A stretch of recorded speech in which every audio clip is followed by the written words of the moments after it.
Hello to everybody in YouTube land. My name is Sarah and I'm with Canadian Reptiles, and today we are going to talk about Russian tortoises. So I have a couple of juveniles here in our little living room. Thought we'd give you guys a little bit of a tutorial. Just going to dust this little guy off a little bit. So this is a Russian tortoise, as you can see. Fairly small. This one here is a juvenile, not quite full grown yet. This particular Russian tortoise is a female. One of the questions that we get asked fairly often is how can you tell if it is a male or a female? And the easiest way to tell is if you look on the bottom of your tortoise. So I'm going to bring, this is a girl here, up really closely. So as you can see at the bottom there, you can see where the bottom of the shell is, and you can see the tail, and it's very tiny. That's her whole tail. At this point, she's just shy of 4 inches. The general rule of thumb is that we don't sex tortoises or turtles until they're 4 inches, depending a little bit on the species, but most of the time you can't really tell until they're about 4 inches. So we don't usually try to give it too much of a guess until then. But chances are she's just shy and her tail's still really small. And every once in a while this happens and then their tail gets quite a bit longer. I'm just going to show you a bit of a comparison here. We also have a male. And this guy actually is about the same size as she is. He's a tiny bit shorter. So again, just shy of 4 inches. But if you take a look at him, he has a very big tail. So as you can see, it's big, it curls over to the side.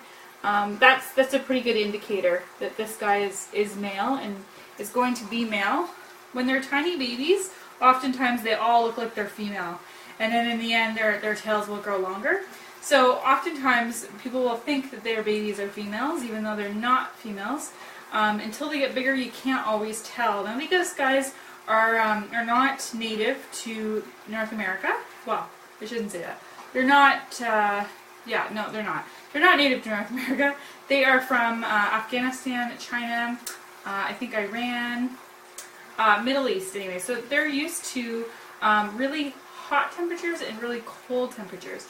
These guys in the wild actually go through a hibernation phase and a brumation phase. So they hibernate in the winter time when it gets really, really cold. And then they eat as much as they can when it warms up. And then actually they kind of go into like a second hibernation almost. Because the weather gets so hot that they actually slow down again. They don't eat very much. So in between those two phases, they eat a lot. And Russians, generally speaking, are very friendly. They're generally fairly easy to handle. They don't generally get too stressed about it. Our guys are handled quite a bit here, but they don't generally get too stressed in those types of situations. Alright, not get stressed. He's about to fall asleep on me here. They're usually pretty good pets. They're fairly good beginner pets as long as you have yourself set up properly. A few things you want to look for if you're getting a tortoise, whether you get it from us directly or whether you get it from another breeder or dealer, you want to make sure that the tortoise is healthy. So the easiest ways to tell this is by a few different things. First, you want to look at their little faces. I'll give you a close-up of him. This is his little face. See if it'll zoom in on him here. There, we're getting a bit of a better picture. So as you can see, his eyes are nice and clear. My lighting isn't the best, but his eyes are nice and clear. They're not runny or anything. His nose is nice and clear. It's also not runny. You also want to make sure they're not lethargic. If you pick them up, they should move. If they don't move in the first couple of seconds, that's not necessarily a sign because they might not be used to being handled, but they generally speaking will try to move fairly quickly. All of our guys, upon picking them up, usually will move at least a little bit, depending again on the tortoise. But if they're not, then chances are they could be a little lethargic, which could just be a sign of bad temperatures and things, but it can also be a sign of sickness. So just something to keep in mind when you're taking a look at tortoises. Another thing that you want to take a look at is the shell. Now, Russians generally don't have huge pyramiding issues. I wouldn't say a Russian can't pyramid, but it doesn't happen very often. But as you can see, this guy's shell is nice and smooth. He's got a little bit of pitting in that on him and flaking in that, which can be somewhat common with Russians. You don't want to see deep pits, and as you can see, if you look at his shell, he doesn't have any deep pits there, which would be a sign of obviously usually that they've been dropped, or possibly sometimes they can have scarring around the edges of the shell and that. I'm going to swap Tortoises, he's pooping on me. It can also be a sign of them having been dropped is one of the most common causes of pitting that you'll see. Go back to our female here. Another thing you just kind of want to take an overall look at is the condition of them themselves. They should feel fairly solid. When you pick them up, they shouldn't feel super light. They should be solid. If you see them eating, that's always a good sign. I always think it's kind of interesting when I go to look at tortoises and that. If you see one that's chomping away, that's a good sign, obviously, because they usually eat pretty good. Russians are generally pretty good eaters to begin with. Very rarely do you have problems getting these guys to eat. They're not very finicky. They're sociable. In our case, most of the time, the males tend to be a little bit more outgoing, but in every year, I mean, she's definitely the outgoing one in the duo that I have right here. But it can go either way. Another thing that you do want to watch for is to make sure that their bums are fairly clean. Now, depending on what kind of substrate they have, we generally use a lot of the cocoa husk substrate, which is obviously moistened and all that good stuff. Just because I find it doesn't stick to them, which is kind of nice, and it also provides great burrowing. Depending on the tortoise, a lot of times they like to burrow. My guys usually like to burrow quite a bit. And you also want to make sure that, obviously, they're fairly clean. If you're looking at their bums, as you can see, there's her little bum, and it's fairly clean. There's not really much, if anything, around it. There's a little bit of, obviously, dirt in that from the substrate, but if you look at the bum area, and you're seeing a lot of like white material, which is of course urea from them urinating, or a lot of fecal matter around there that looks like it could have been liquidy and then kind of caked on. A, it's a sign of bad husbandry because there's something else going on there. But B, it's usually a sign that there could be something else going on, because if their poop is always really liquidy, that could be a problem. And if it's really like hard and chalky when they are urinating, the white substance is really chalky and it's not quite getting itself off when they go, chances are they're dehydrated, which can also cause other problems. Now, one big thing that you should know about Russians in general, as well as a lot of tortoises, is we use the soaking method. Not everybody does. Some people have a pan directly in the enclosure. I'd like to say that we do that really frequently, but we don't. On the outside, when they're outside during summertime, they do have a water area that they can just go in and out whenever they please. In the wintertime, they don't. Part of it is space restrictions. Another part of it is the fact that they cool down a little bit, and therefore the water is probably going to get a little on the cool side, and therefore they're not going to go in. And thirdly, and most importantly, is that we have enough in an enclosure, upwards of 3 or 4 in a single enclosure, that the water dish can become very polluted very quickly. So we prefer to do soaks. So generally speaking, when you do a soak with a tortoise, you take some lukewarm water.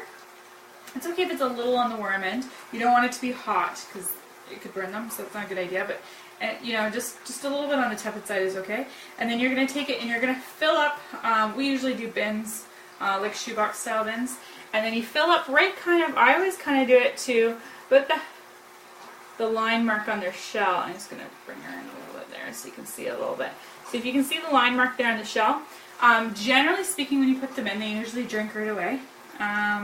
If they don't, that's okay. Sometimes they like to do it in private. Sometimes they don't want people watching. That's fine. We put them in the bins for about 20 minutes.